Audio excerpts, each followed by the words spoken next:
Hello সবাইকে, আমার বাগান তো তোমরা দেখতেই পাচ্ছ, ঠিক আছে।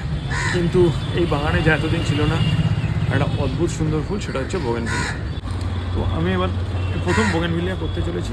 চলো আমি দেখাতে দেখাতে যাই কীভাবে করেছি। কিছু জিনিস অলরেডি টেস্ট করেছি এবং সেটা সাকসেসফুল হয়েছে, তো সেটা আমি আবার রিপিট করে দেখাবো। ফার্স্ট থিং হচ্ছে বোগেনভিলিয়ার যা ভ্যারাইটি আছে, যা দুর্ধর্ষ ভ্যারাইটিগুলো আছে, ম্যাক্সিমামই গ্রাফটিং বা কাটিং থেকে করে, ঠিক আছে।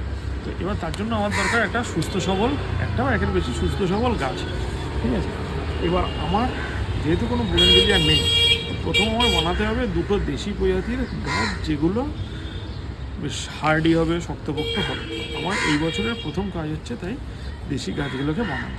যে এইটা বেশ সুন্দর লেগেছে আমার ভ্যারাইটিটা। তো এক জায়গা থেকে আনতে গেছিলাম, সম্ভবত সেখানে অনেক ডালই কেটে ফেলেছে, ফলে একটু সরু ডাল হয়ে গেছে। সরু ডালে না চান্স কম, রাত্রিবেলা হতো মানে সন্ধ্যাবেলা বুঝিনি হতো। তো যেটা থেকে হওয়ার চান্স আছে সেটাকে নিই। আচ্ছা দেখো, এই ডালটা দেখো, স্ট্যান্ডার্ড ডাল এরকম নেবে, একটা মোটামুটি পেন্সিলের মতো মোটা, একটু মোটা হলেও ভালো হয়, ঠিক আছে। এই গাছটার এর বাকি যা পোর্শন আছে এই সবগুলোই মনে হয় না হবে, তাও এই জায়গাটা একটু মোটা আছে, তো আমি চেষ্টা করবো এখান থেকে যদি হয়, ঠিক আছে। বাট মেন এইটা।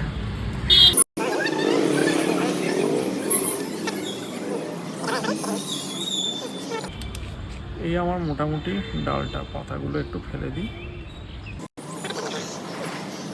কী করবো, এটা গোড়ার দিক, ঠিক আছে, একটা 45 ডিগ্রি অ্যাঙ্গেলে কেটে নেব।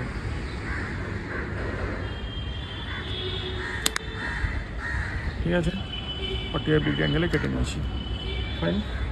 এবার নেব কাটিং এর রুট হরমোন, যে কোনো নার্সারিতে পাবে, 40 টাকার মতো দাম, ঠিক আছে।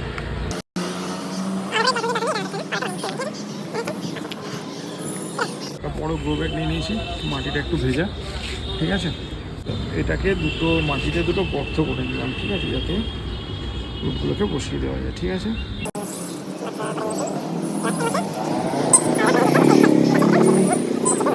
একটা লাস্ট ধাপ, সেটা হচ্ছে মাটিটাকে একটু জলে ভিজিয়ে নেব, যাতে জলে দিয়ে না হয়, ময়েশ্চারটা থাকে।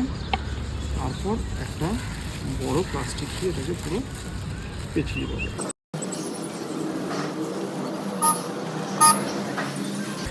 এইরকমভাবে পেঁচিয়ে এটাকে একটা ছায়া জায়গায় রেখে দেবো। দিন 7 থেকে 10-এর মধ্যে এটায় পাতা বেরোবে, ঠিক আছে। 7 থেকে 10 দিন বাদে এটার প্রোগ্রেস নিয়ে আমাদের কাছে আসবো। তো দিন বাই বাই।